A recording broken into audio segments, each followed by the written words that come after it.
একটা মূল প্রস্তাব তো ছিল সুপারিশ, কিন্তু আলোচনার মধ্যে দিয়ে পরিবর্তিত হয়েছে।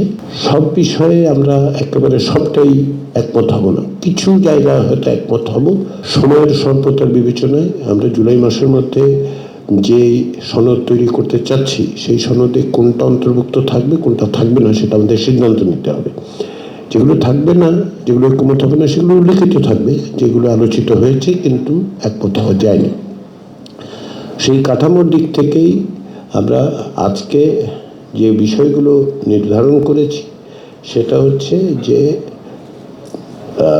সংবিধানের ৭০ অনুচ্ছেদ, নিম্নকক্ষে নারী আসন, স্থায়ী যে কমিটিসমূহ এবং নারী আসনের তত্ত্বাবধায়ক সরকারের ক্ষেত্রে তার মেয়াদ এবং তার কার্যপরিধির একটি অংশ, এগুলি নিয়ে আমরা আজকে কথা বলবো একটা একটা বিষয় ধরে। এবং সেই বিষয়ে আমরা কাঠামোগত দিক থেকে হচ্ছে যে মূল প্রস্তাবটা কি ছিল।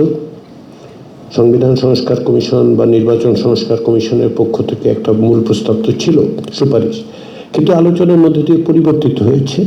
সেটাও আমরা অবহিত হব যে পরিবর্তনগুলো কি দাঁড়িয়েছে এবং তার ভিত্তিতেই আমরা সিদ্ধান্ত নিতে পারবো।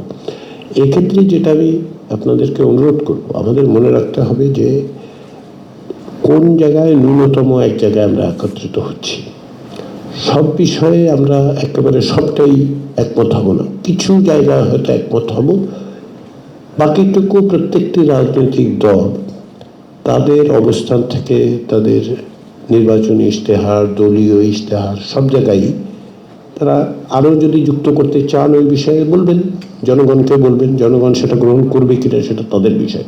তো যে জায়গায় আমরা সকলে অন্তত পক্ষে ন্যূনতম জায়গাগুলিতে আসতে পারলাম সেগুলো যেন আমরা রক্ষা করতে পারি আর কি, সেগুলো যেন আমরা সনদে অন্তর্ভুক্ত করতে পারি, সেই বিবেচনার থেকে সেইভাবেই আমরা অগ্রসর হব। জীবনের সব আয়োজন এখানে একসাথে।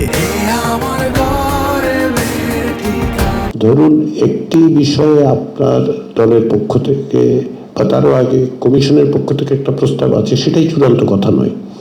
2 মাস আপনাদের পক্ষ থেকে যে মতামত দেওয়া হয়েছে তার সঙ্গে সঙ্গে যে আলোচনা হয়েছে তার ভিত্তিতে পরিবর্তিত হয়েছে।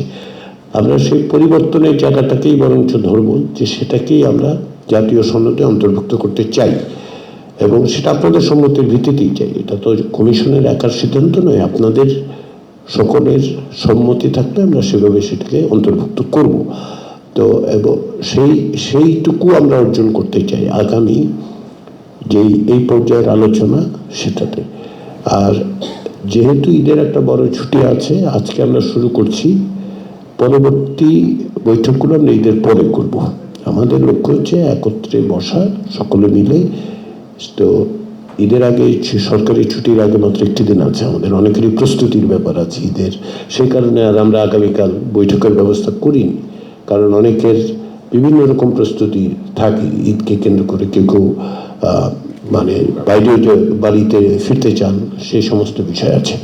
তো আমরা আশা করছি যে এই কাঠামোগতভাবে এটা অগ্রসর হলে আমরা আজকে এই বিষয়গুলো এক অর্থে নিষ্পত্তি করতে পারবো। কিন্তু এটা আবার বাধ্যবাধকতা মনে করার কোনো কারণ নেই যে এটাকে আমাদের নিষ্পত্তি করতেই হবে। যদি প্রয়োজন হয় যে একটি বিষয় আজকে আমরা নিষ্পত্তি করতে পারলাম না, আরেকটু আলোচনা করা দরকার, আমরা পরবর্তী দিনের বৈঠকের শুরুতে সেটা নিয়ে আমরা আলোচনা করে নেব। অন্যান্য বিষয় থাকবে কিন্তু শুরুতে এটা। কিন্তু আমরা সকলেই জানি যে আমাদের তো মানে এইগুলির বিষয়ে এক জায়গায় আসতে হবে, সেটা গ্রহণ করি না গ্রহণ করি যে কোনো একটা এক জায়গায় আসতে হবে, না হলে আমরা সনদে সেটা যুক্ত করতে পারছি না।